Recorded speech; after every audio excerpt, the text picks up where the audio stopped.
My name is Evelyn Ogega. And my name is George Mogares, and together we are the Mogares. We are very happy to be doing this short video clip. So we have been married for 13 years. This year we are doing our 14th year anniversary. Yeah. And we are blessed with 2 children, 2 boys. Firstborn is 12 years old, and the second one is... Can I guess? Yeah. 8. Yes, second one is 8 years old. We thank God for these wonderful gifts in our lives. Today we are talking about needs assessment. Couples needs assessment. What exactly is couples needs assessment? Now, as you do marriage, you get to a point whereby, or even before you get to a point whereby, you have your needs, and I have my needs as an individual. And when we come together, there's that which you expect from me, there's that which I expect from my spouse. So as you continue in life, you realize it may get to a point whereby you realize that my needs are not being met and your needs are not being met as expected. And it's very easy to go through life and marriage living like that. And that can be miserable, really, when you are in a relationship whereby your needs are not being met. And there is a possibility that if that is communicated, then those needs can be met. Well, it could be something as simple as, I expect that whenever I come home, I always eat hot ugali. Yeah, or when I come home, I expect that the children are clean and washed, or I expect you to run to the door and hug me and pick up my blazer or coat, and that may not be met. Things may be different when we are doing life together, and it gets to a point whereby you realize that this is year 1, year 2, year 3, and this is not being done. If that really means a lot to me, it means that I won't be happy. Yeah, so I think then you see how important communication is in doing your needs assessment. You need to communicate very clearly. Yeah, sometimes we assume that the other person knows the needs. Sure. But it's important to come out clearly and say, this means a lot to me, and yes, it's not happening. Yes.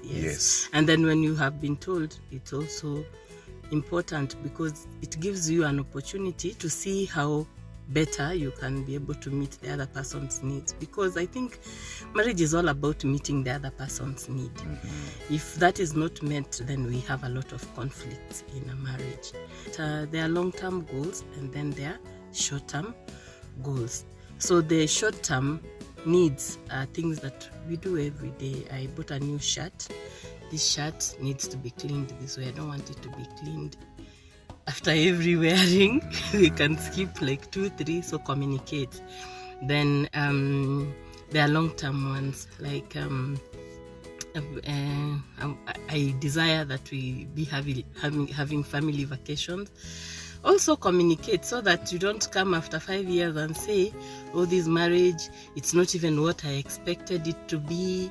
We are not going for vacation. How about sexual needs? Even sexual needs, you communicate them. Really? Yes. Okay. Okay, so I also think that you need to be honest, but also be loving when you are doing your communication on your needs. Okay. Remember that this is a loving relationship. This is the person you love, you want to continue staying with. There is somehow you can communicate a truth that it ends up hurting the other person. It's not war on the other person. Just speak it in a way. It is about your expectations and your feelings. So talk about you. I can also add in quickly and say that, as we do life together, sometimes it's easy to be caught up in the, rat race of this life until you don't take time to invest time in your marriage to be able to see these things and have them addressed. So you have to be intentional. There must be intentionality. And as much as possible schedule time when you can sit down and evaluate and you can do that which works for you, but again, it should be as often as possible. Especially for the long-term ones, you need to find time, and because they require joint action for you to be able to achieve your desired results. And ultimately, marriage is not to be survived. We are supposed to thrive in marriage. Yes. And then there's that really brings in the need to look at our needs and how we can, meet our needs. Now, finally, if our marriage was to be put into a movie title or a book title, what will it be called? See God. Wow. See God. Yeah, living with you, it's only God who can give me a really? Yes, so what I Okay, mean, you're a very nice person, by the way. Okay. What I mean is that it's only God who can make a marriage work. So if I was to summarize it through the ups and downs, it's only God who has made it possible for the last 13 years. My title will be Roller Coaster.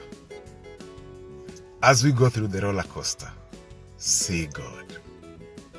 I think that is it from us. Thank you. Thank you and bye.